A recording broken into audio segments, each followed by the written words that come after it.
भारत सरकार द्वारा messaging app Telegram पर लगाए गए बैन के बाद अब सरकार का कहना है कि इस ऐप का इस्तेमाल कुछ आपराधिक और आतंकवादी गतिविधियों में हो रहा था, जिसके चलते इसे अस्थायी रूप से बैन किया गया है। यह मामला अब देश के डिजिटल प्लेटफॉर्म और साइबर सुरक्षा को लेकर बड़ी बहस का कारण बन गया है। सूत्रों और सरकारी दावों के अनुसार टेलीग्राम पर कुछ ऐसे ग्रुप और चैनल सक्रिय पाए गए हैं जिनका इस्तेमाल परीक्षा पेपर लीक, धोखाधड़ी और अवैध गतिविधियों के लिए किया जा रहा था। खासकर नीट परीक्षा से जुड़े पेपर लीक मामले के बाद सरकार ने इस ऐप पर सख्त रुख अपनाया है। सरकार का कहना है कि कुछ नेटवर्क टेलीग्राम के जरिए छात्रों को गलत तरीके से प्रभावित कर रहे थे और परीक्षा व्यवस्था को नुकसान पहुंचाने की कोशिश कर रहे थे। रिपोर्ट्स के मुताबिक जांच एजेंसियों ने पाया है कि ग्रुप्स में परीक्षा के प्रश्न पत्र लीक करने और बेचने जैसी गतिविधियां चल रही थी। इसके बाद सरकार ने सूचना प्रौद्योगिकी कानून के तहत कार्रवाई करते हुए टेलीग्राम को भारत में अस्थायी रूप से ब्लॉक करने का फैसला लिया।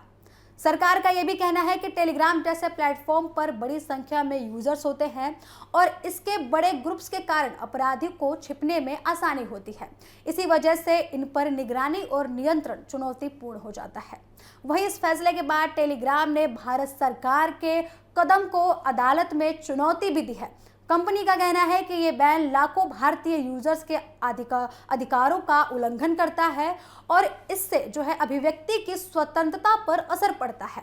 टेलीग्राम का दावा है कि उसने नियमों के तहत आपत्तिजनक कंटेंट को हटाने पर भी कार्रवाई की थी। इस मामले ने अब दिल्ली हाई कोर्ट में इस मामले की सुनवाई चल रही है। टेलीग्राम ने अपनी याचिका में कहा है कि कुछ गलत इस्तेमाल के लिए पूरे प्लेटफॉर्म को जिम्मेदार ठहराना उचित नहीं है। सरकारी पक्ष का कहना है कि यह कदम राष्ट्रीय सुरक्षा और परीक्षा की पारदर्शिता को ध्यान में रखते हुए लिया गया है। अधिकारियों के अनुसार अगर ऐसे प्लेटफॉर्म पर नियंत्रण नहीं रखा गया तो भविष्य में और बड़े साइबर अपराध हो सकते हैं।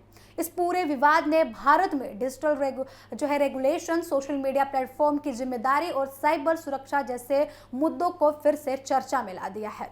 विशेषज्ञों का मानना है कि आने वाले समय में सरकारें ऐसे प्लेटफॉर्म पर सख्त नियम ला सकती हैं। फिलहाल टेलीग्राम पर अस्थायी प्रतिबंध और कानूनी लड़ाई जारी है और इसका अंतिम फैसला अब अदालत के निर्णय पर निर्भर करता है।